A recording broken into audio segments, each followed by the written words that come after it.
And welcome into the DNVR Fantasy podcast. I'm seeing Kale's note. We came in. I didn't need to wait for the song this time. And by golly, I did it. I'm joined, as always, by the full crew. Kale Sorbo here. Justin Michael. Fellas, how are we doing? And most importantly, how are your fantasy teams doing?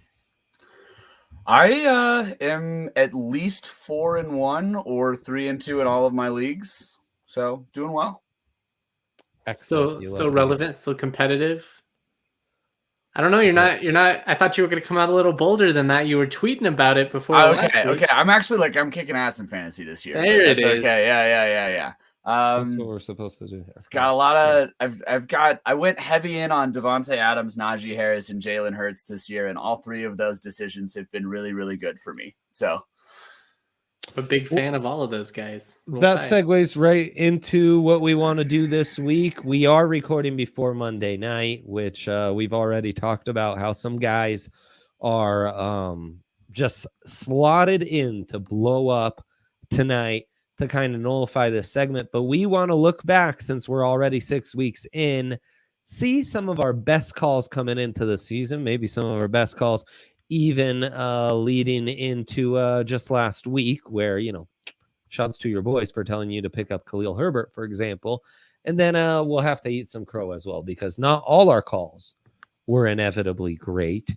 And Kale, since you are the one undoubtedly on staff doing best here in their fantasy teams, why don't you start us off? Why don't you take a nice little winner's lap here? I just was really I want to start with Jalen Hurts. I've talked about him too much on this podcast already, but the man just doesn't put up less than 20 fantasy points. He just refuses to do it. I really like touchdown machine. I really like the fact that while he might not be a very good NFL player, he's an elite fantasy player.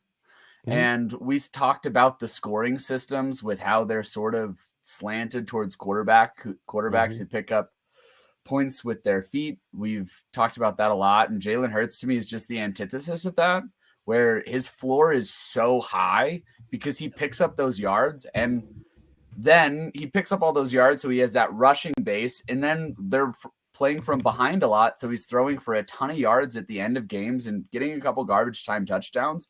I think that's going to continue to happen. Jalen Hurts has been great.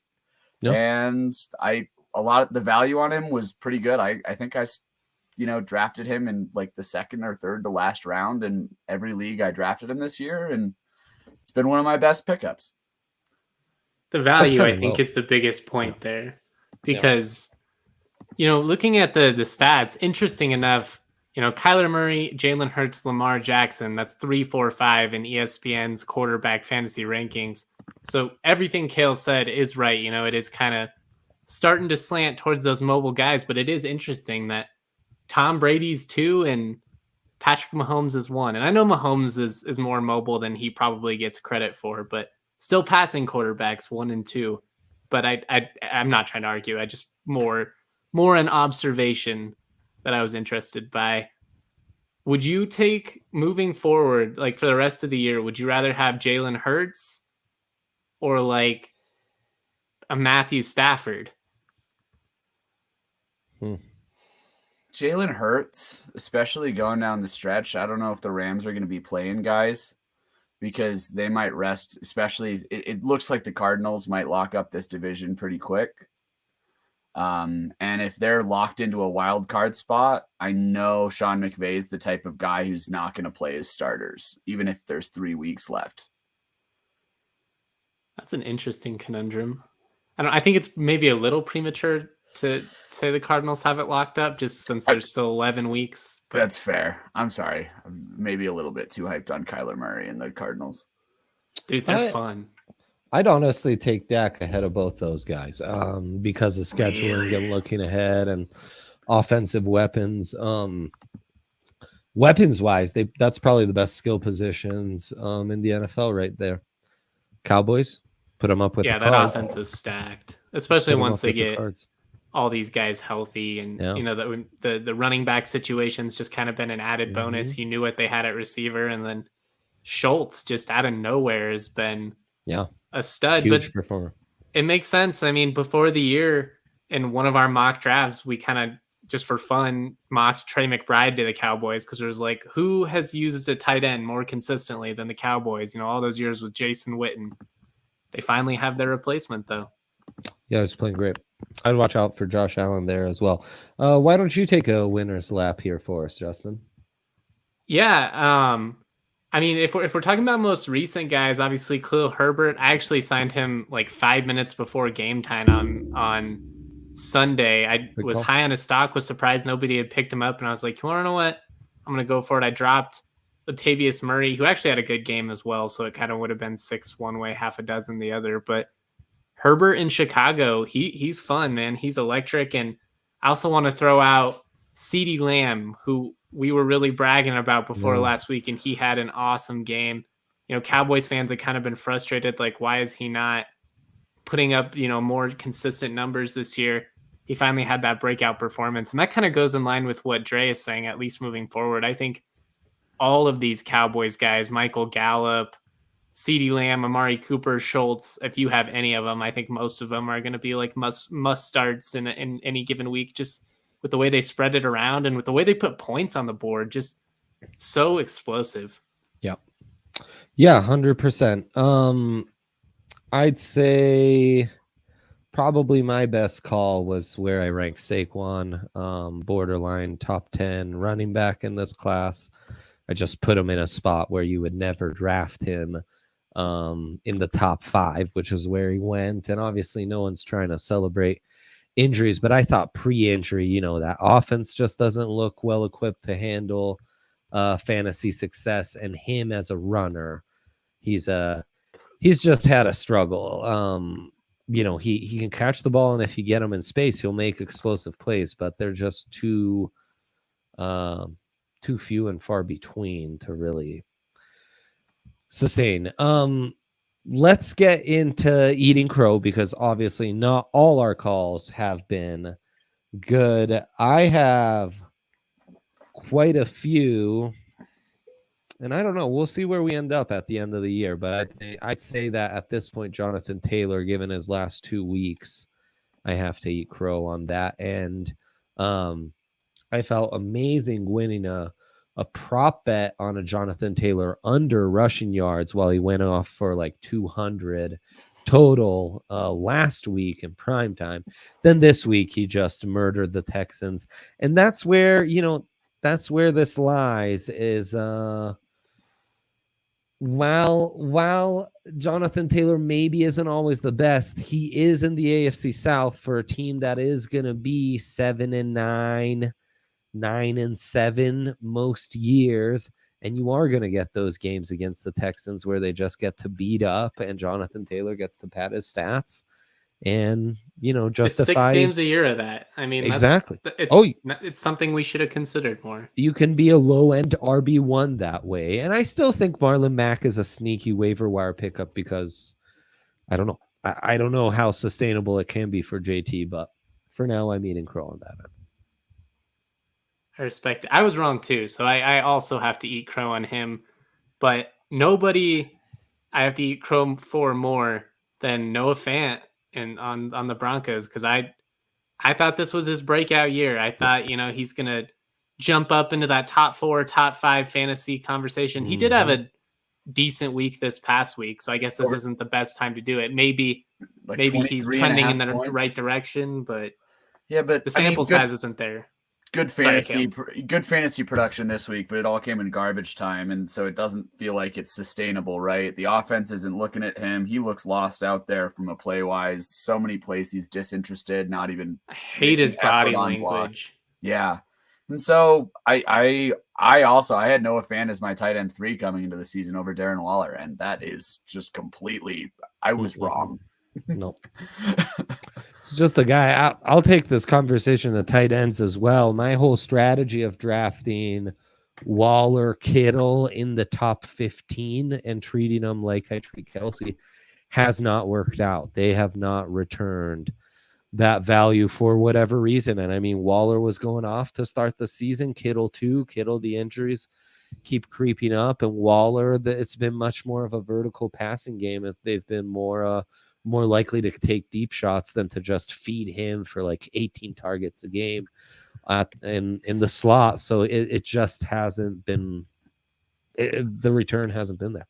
It just really feels like Derek Carr's looking to Ruggs and Renfro first, instead of Darren Waller now, which is good for the Raiders offense because having a wide receiver as your number one target is ideally where you want to be, but bad for Darren Waller fantasy owners. Yeah, 100%. Do you wanna eat some crow here? Yeah, I guess I need lots of things I need to eat crow on. We'll start with Allen Robinson, who I was super high on coming into this year. He's been he had a decent week. So again, maybe not the right week to talk about it, but he's been a massive disappointment. I mean, the first couple weeks of the season, he didn't break the top 50 in scoring wide receivers. So that was ridiculously rough.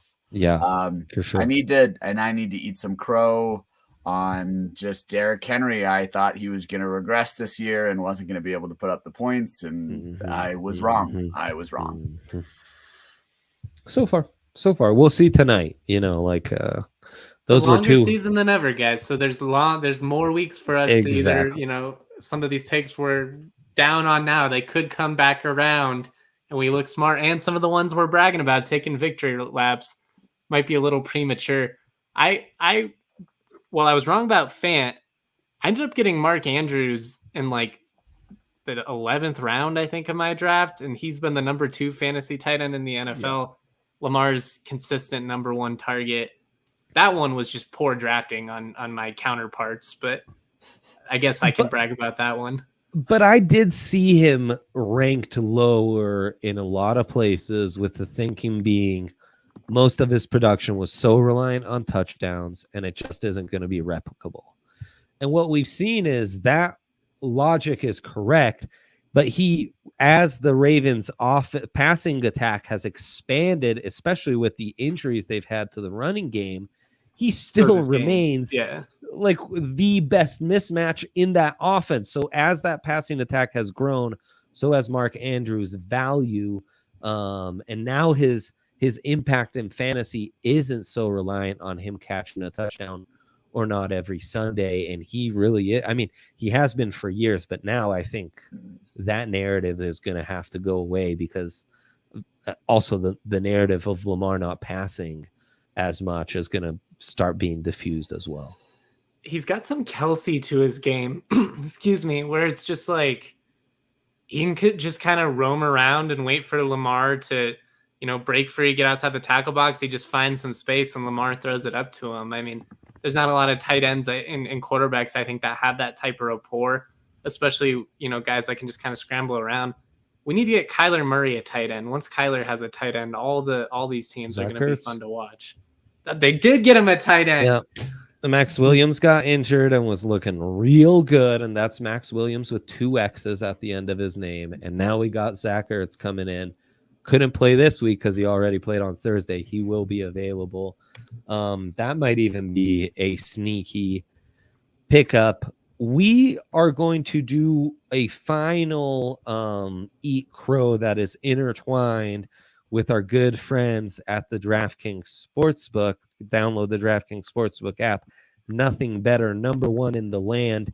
2 of my biggest misses, and I think we all, as a fantasy community, sharing these misses. So far, Stefan Diggs, not the return on investment at all for a top wide receiver. I thought top 5 coming into the season. He hasn't been even close. He hasn't been the top wide receiver on his own team. Emmanuel Sanders, who's still available in some leagues, has that distinction. His number tonight set at 84.5 against this putrid all Titans pass defense. And I really don't know if that's cheesy or not, because I think this is one of those games where we need to start deciding, is Diggs just kind of a fantasy bust this year, or is this where he starts to pick it up? I also need to eat crow on Julio on the DraftKings Sportsbook app. Julio's number set at 46.5. Might be tempted by the over. Might be tempted by the over there in a little turnaround where maybe they're down early and they need to chase, right? Anyways, all of my fantasy homies like you can use that fantasy knowledge to your advantage on the DraftKings Sportsbook app with those kind of props and so much more. Download the app now. Use code DNVR and they will match your first deposit bonus up to $1,000. It's one of those deals. Doesn't get much better. Can I get the disclaimer real quick, my friend? I always forget that. I'm not like these guys who remember that off the top. Of course. Find it because it was not in this brand. There we go. Must be 21 or older. Colorado only. Bonus comprised of a first deposit bonus and a first bet match, each up to $500. Deposit bonus required 25 times playthroughs. Restrictions do apply. See DraftKings.com/sportsbook for details. Gambling problem? Call 1-800-522-4700. That was barely coherent English, but that is okay because we are back on track. Now I want to talk about some waiver wire pickups. We gave out some big ones. And I mean big ones last week. And you guys nailed it. Yeah, Hunter Henry, but he made it happen, at least gets a touchdown. Alex Collins was an obvious one, huge. We'll see what happens with this Giants backfield. They were, we'll see what happens with that devastating injury to Kadarius Toney. That was the worst. But probably the best call of all, definitely Khalil Herbert, who had himself a day. In dynasties, a must pick up, very intriguing in redrafts. Thing that scares you with the Bears in that context is that offense, probably going to be revolutionized a little bit with a coaching change here soon. You would assume, but you never know. Yeah. But anyways, this week though, it starts to get even more interesting. The injuries keep piling on. Let's go, Martin. Yeah. I'm riding with you. I also need Diggs to have a big game. I'm down 10 right now. The other team's got their kicker going. I got Diggs. We'll see. Over Beasley too. I'm in a tricky situation too tonight. I'm up by 10. I've got Emmanuel Sanders, but he's got Josh Allen. The ultimate predicament. So yeah. You want passing? Yeah, that's what I was going to ask. Is it PPR? It is PPR. Oh, you could feast if you just got some short passes. Yeah. You're kind of hoping for the short passing game on that one. But the injuries keep piling up, and you gotta stay alert here. It was you who was talking about Trey Lance and how that could swing some leagues and the old comparison. Also, we kind of have some guys returning to form and stuff. So lots to get into. I got one. Go ahead. Yeah, please do. Jalen Waddle is finally hitting that stride in Miami. Now, it's Huge a small week. sample size, but these last couple of weeks, he's really flashing. I had him on the bench, so I can tell you for a fact he went off this week. 10 catches, 70 yards, 2 touchdowns. He's their best receiving option by a wide margin. Yeah. And he already has chemistry established with Tua. I think getting Tua back out there was big for his game. Yep. And again, they're just going to play like a lot of mediocre defenses. They still got their games with the Jets, and the Patriots defense, I think, is maybe a little bit overhyped. It's a very good defense, but I think there's some opportunities to beat them over the top. I question their secondary a little bit. I really think Jalen Waddle down the stretch is going to be their guy. You worry about Will Fuller kind of coming into his own and stealing some of those targets, but so far Fuller hasn't done anything, and I would lean on Waddle. Yeah, he adds some dynamic athleticism that team doesn't have otherwise in its playmaking core, and to see him feast like that with Tua, I think is massive. Rostered in 75% of leagues, so there are leagues out there where you'll find him, and obviously we all know about the depth at wide receiver, and on that depth at wide receiver, Donovan Peoples-Jones goes off. Now, a bit of a blowout. So the Browns have to pass the ball a lot more than usual, but this is a former highly touted recruit, a guy who tested absolutely off the charts, in a loaded wide receiver class. I still ranked him in my top 10.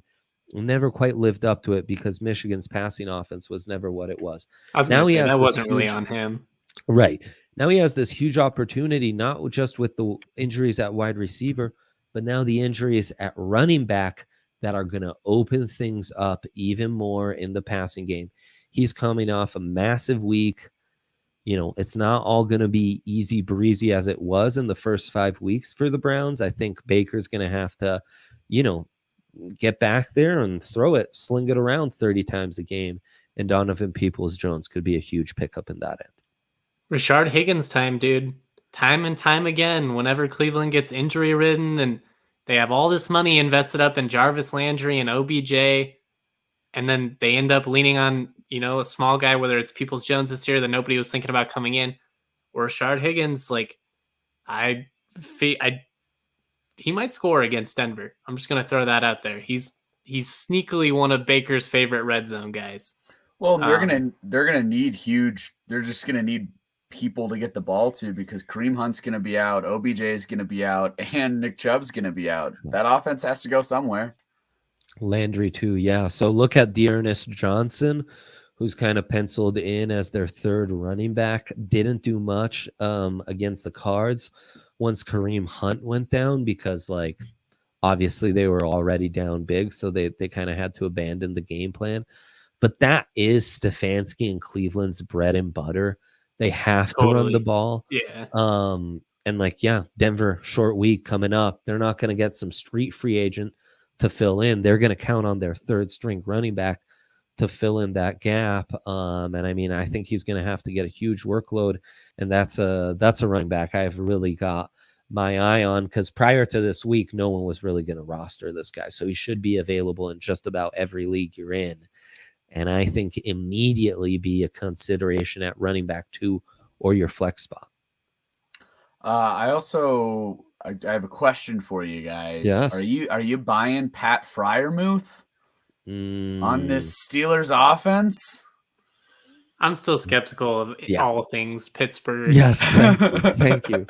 Minus maybe Najee Harris. Najee Harris, I have become a believer. Our PPR god. He has overcome all obstacles to become truly a PPR including literally running behind 5 garbage cans. Literally. Is incredible. That's the thing about those Alabama guys. You never know coming from that very is it going to be Eddie Lacy? Is it going to be Mark Ingram? Right. Is it going to, there's a lot of boom or bust when it comes to former Bama backs. He's overcoming it all. I knew he was explosive like this. I mean, we saw him hurdle a guy again last night, but I had no idea he could catch passes like this because they didn't use him that way at Bama. It's true.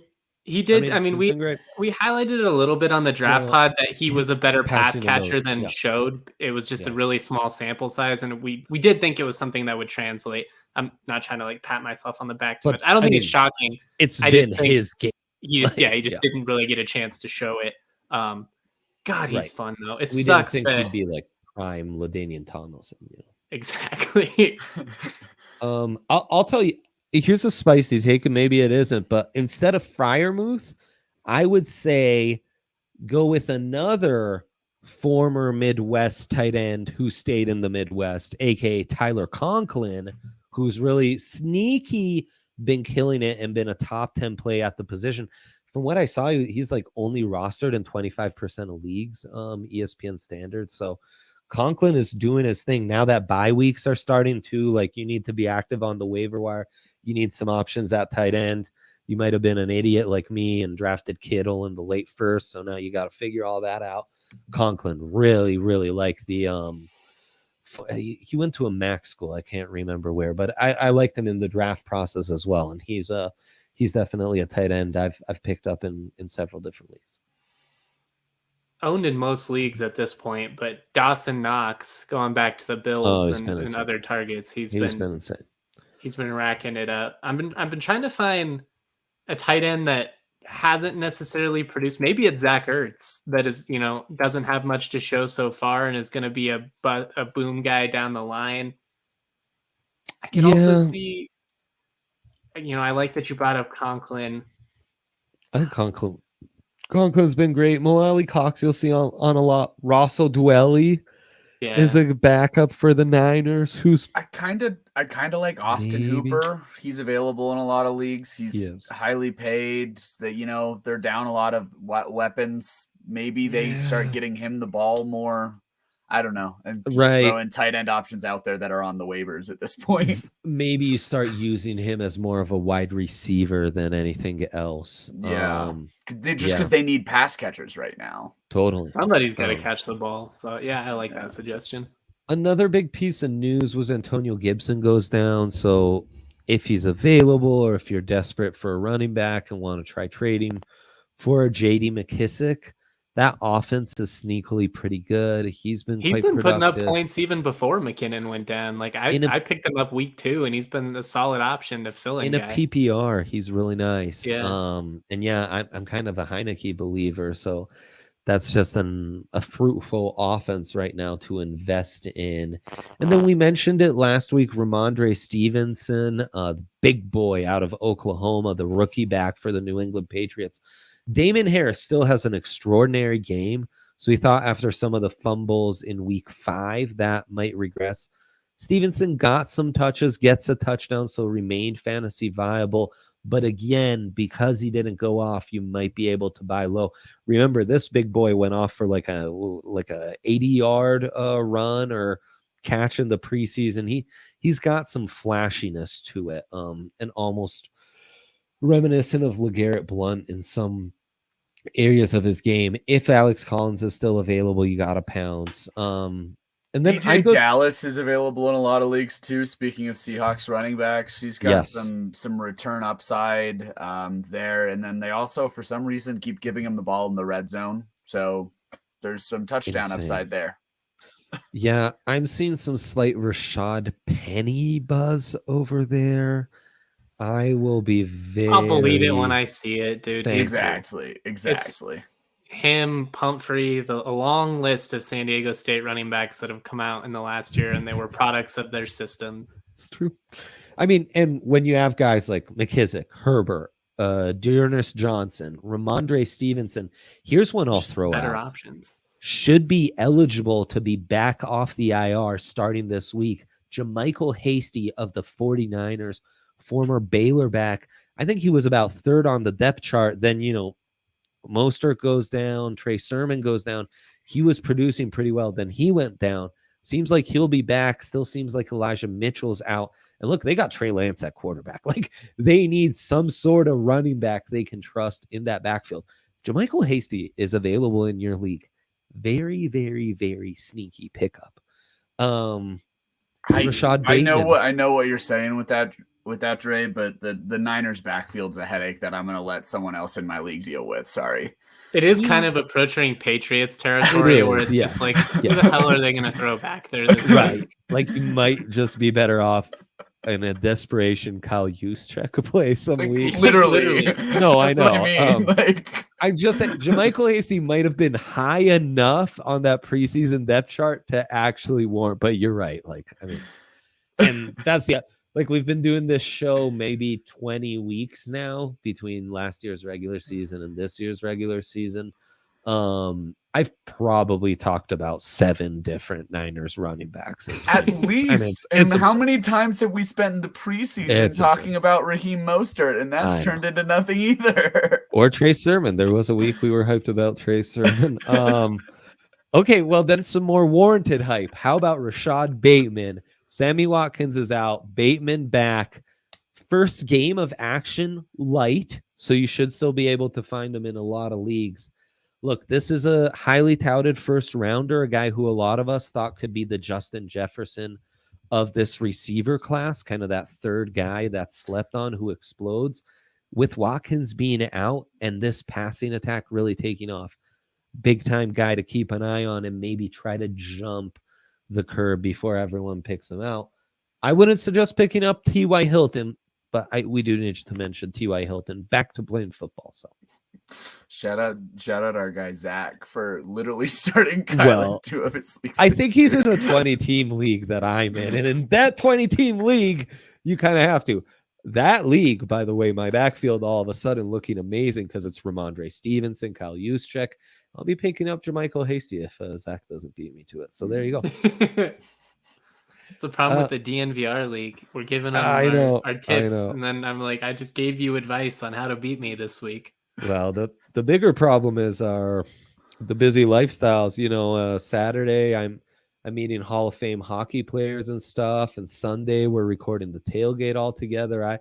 There's some leagues I'm really afraid to say I didn't even set my lineup. I was setting the lineup on the tailgate. I'm a very last minute set the lineup guy. I also set my lineup as we were on the tailgate this week. So sometimes the pressure brings the best out of you, though. You know what I mean? Yeah, like you need your back against the wall. You need to feel the intensity of the moment, and that's what brings out the baller in you. It's like Tom Brady. He just needs somebody to doubt him a little bit.